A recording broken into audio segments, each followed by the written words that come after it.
Right. President Nelson has just continued to expand on these themes of the second coming going forward from releasing this proclamation.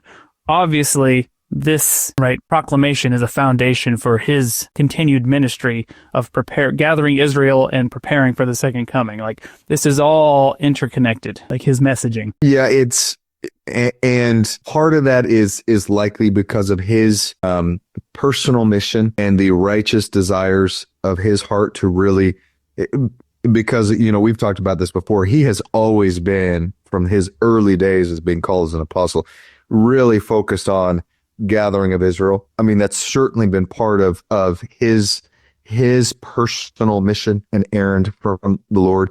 But now that he is the prophet and the Lord's mouthpiece on earth, it's clear that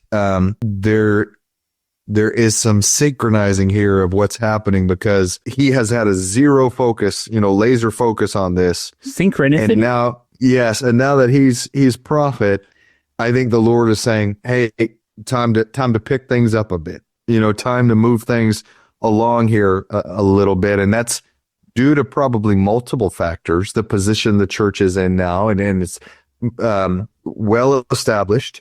You're saying when he became prophet, the Lord just went, Nelson, you know what to do. I think all the pieces were in place, and when he stepped in, and that was already kind of his natural proclivity to say, hey, I really want to help hasten this work even more. I think the Lord said, okay, let's take it up a gear. Let's take it up a notch. And I think that's exactly what's happening is that the foundation and the pieces continue to get laid.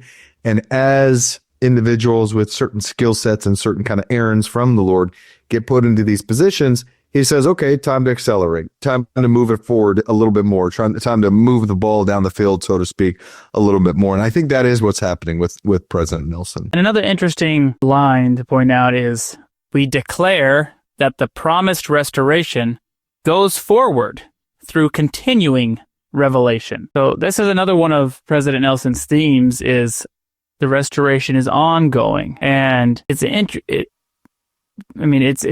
clear that we have a living church, that we have living priesthood, we have a living prophet and apostles. So that's clear that we receive ongoing revelation from them. We receive general conference talks and messages from living prophets. But I know in some previous videos we've mentioned the ongoing restoration, and I remember we had like a naysayer in the comments, surprise, that tried to talk down about this, ongoing restoration, please, name one significant thing that's been restored recently. And I mean, of course, it was like a very negative toned comment. It wasn't exactly someone looking for inspiration in a response from us. But it's an interesting point, because the immediate response that came to my head is dude, you're not seeing the forest for the trees. You think that restoration is something other than what it is. You're looking for something, you're looking at church history, you're looking at the 1800s, and you think that's what restoration is. No, that's what was happening then. In the 1800s, Joseph Smith was restoring the church, right? That had to happen as part of restoring of the fullness of the gospel and this greater priesthood. But Joseph wasn't going around building chapels. Joseph Smith, he was restoring priesthood. He was restoring temples. He was restoring an order, a holy order of the priesthood, right?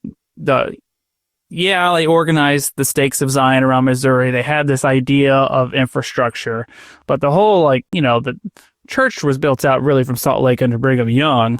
Joseph Smith was his mind was so much, he was focusing on bigger picture, right? He was getting all the infrastructure in place. And Joseph Smith really restored the church. He did it, right? We don't have a lot of additions or changes to the Doctrine and Covenants for a long time. Why? Because the church was restored. He did it. Mission accomplished, okay? He sealed his work with his blood. Right, it was done. So what does it mean if the church was restored, and that's more or less done and just being maintained by inspired leaders?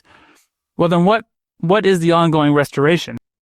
Thank you for watching. If you found this content spiritually enlightening, please like, comment, and subscribe. Like the gospel, these little things make all the difference, and it helps the algorithm push out better content for everyone to enjoy on YouTube.